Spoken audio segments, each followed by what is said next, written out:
આપણી દુનિયા જે વીજળીથી ચાલે છે એની પાછળ કેટલાક એવા હીરો છે જે દેખાતા નથી, એવા ઉપકરણો જે ચૂપચાપ આપણને બધાને સુરક્ષિત રાખે છે. તો ચાલો આજે આવા જ એક મહત્વના રક્ષક વિશે જાણીએ, જેનું નામ છે વર્ટિકલ બ્રેક આઇસોલેટર. જરા વિચારો, જ્યાં હજારો વોલ્ટનો પાવર વહેતો હોય ત્યાં મેન્ટેનન્સ માટે કોઈના મોકલવા એ કેટલું મોટું જોખમ છે. કેવી રીતે ખાતરી કરી શકાય કે પાવર 100% બંધ છે અને કામ કરનાર વ્યક્તિ એકદમ સુરક્ષિત છે? આ કોઈ નાની સૂની વાત નથી, બહુ મોટો પડકાર છે. અને આ જ પડકારનો જવાબ છે વર્ટિકલ બ્રેક આઇસોલેટર. એનું કામ બહુ જ સરળ પણ એટલું જ જરૂરી છે. વીજળીના પ્રવાહમાં એક એવી ખાલી જગ્યા બનાવી જેને કોઈપણ પોતાની આંખોથી જોઈ શકે. એક દૃશ્યમાન સુરક્ષા ગેપ. તો આખરે આ છે શું? એકદમ સરળ શબ્દોમાં કહીએ તો આ એક ઓફલોડ સ્વિચ છે. એનો મતલબ એ થયો કે ચાલુ વીજળીના પ્રવાહને રોકવા માટે નથી બન્યું. ના, એનું કામ તો ત્યારે શરૂ થાય છે જ્યારે પાવર બંધ થઈ ગયો હોય. અને એનું મુખ્ય કામ છે સર્કિટમાં એક એવો ગેપ બનાવવો જે સ્પષ્ટપણે દેખાય. આ જ એની સૌથી મોટી ખાસિયત છે, દૃશ્યમાન સુરક્ષા. આને સમજવાની સૌથી સહેલી રીત છે એક મોટા ડ્રોપ બ્રિજની કલ્પના કરવી, જેમ કોઈ જૂના કિલ્લા પર હોય છે ને. જ્યારે બ્રિજ નીચે હોય ત્યારે ગાડીઓનો ટ્રાફિક પસાર થાય છે, પણ જેવો બ્રિજ ઊંચો થયો એટલે એક મોટો ગેપ બની જાય. હવે કંઈ પણ પસાર ન થઈ શકે. બસ આપણું આઇસોલેટર વીજળી માટે બરાબર આ જ કામ કરે છે. અને હા, અહીં એક વાત ગાંઠ બાંધી લેવા જેવી છે. આ આઇસોલેટર ક્યારેય પણ ચાલુ લાઇનને બંધ કરવા માટે નથી વપરાતું. એ કામ તો સર્કિટ બ્રેકરનું છે. આઇસોલેટરનો ઉપયોગ ત્યારે જ અને માત્ર ત્યારે જ થાય છે જ્યારે સર્કિટ બ્રેકરે પાવર કાપી નાખ્યો હોય. આ સેફટીનો સૌથી પહેલો અને સૌથી અગત્યનો નિયમ છે. તો ચાલો હવે આ ડ્રોબ્રિજની અંદર ડોકિયું કરીએ. એવું તે શું છે આની બનાવટમાં જે તેને આટલું ભરોસાપાત્ર બનાવે છે? જુઓ, આ છે એના મુખ્ય ખેલાડીઓ.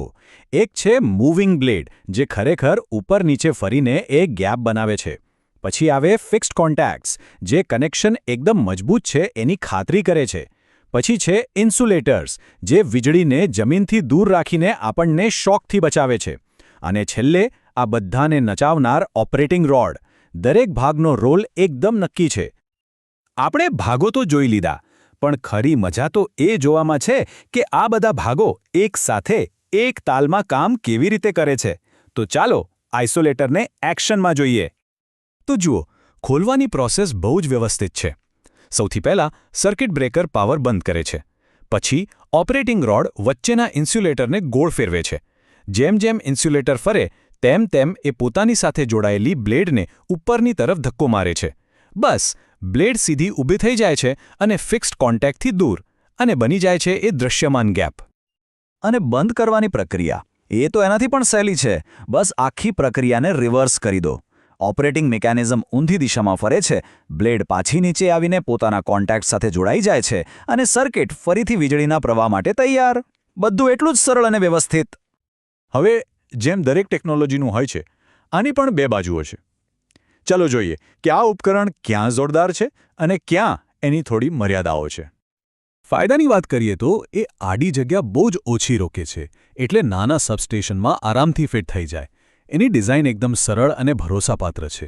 અને મોટો એર ગેપ આકસ્મિક રીતે વીજળી કૂદી જવાનું એટલે કે ફ્લેશઓવરનું જોખમ ઘટાડે છે. બીજી બાજુ એની એક નબળાઈ એ છે કે એને ઊભી જગ્યા બહુ જોઈએ. તે ખુલ્લામાં હોવાથી હવામાન અને પ્રદૂષણની સીધી અસર એના પર થાય છે, અને સમય જતાં એના ભાગો ઘસાય છે, એટલે નિયમિત જાળવણી જરૂરી બને છે. તો આખી વાતનો સાર શું છે? એ જ કે આ માત્ર એક મશીન નથી. આ તો એક અદૃશ્ય ગાર્ડિયન છે, એક રક્ષક. અને એની ખરી તાકાત કોઈ જટિલ ટેકનોલોજીમાં નહીં, પણ એની સાદગીમાં છુપાયેલી છે. આ એક વાક્યમાં જ આખી વાત આવી જાય છે. જ્યારે કોઈ વ્યક્તિ દૂરથી જોઈને ખાતરીપૂર્વક કહી શકે કે હા, પાવર બંધ છે, બધું સેફ છે, એનાથી મોટો કોઈ વિશ્વાસ નથી. આ જ આ ઉપકરણનું સાચું મૂલ્ય છે. તો આ બધું યાદ ન રહે તો પણ એક વાત ચોક્કસ યાદ રાખજો: વિઝ્યુઅલ સેફટી, એટલે કે દૃશ્યમાન સુરક્ષા. અહીં કોઈ કન્ફ્યુઝન કે શંકાને સ્થાન જ નથી. જો બ્લેડ ખુલ્લી છે તો મતલબ રસ્તો બંધ છે. બસ આટલું જ સરળ. અને આ આપણને એક બહુ રસપ્રદ સવાલ પર લાવીને મૂકે છે કે આપણી આસપાસ એવી બીજી કઈ સરળ પણ શાનદાર ડિઝાઇન્સ છે જે આપણને રોજબરોજ સુરક્ષિત રાખે છે અને આપણને એની ખબર સુદ્ધા નથી? વિચારવા જેવું છે, ખરું ને?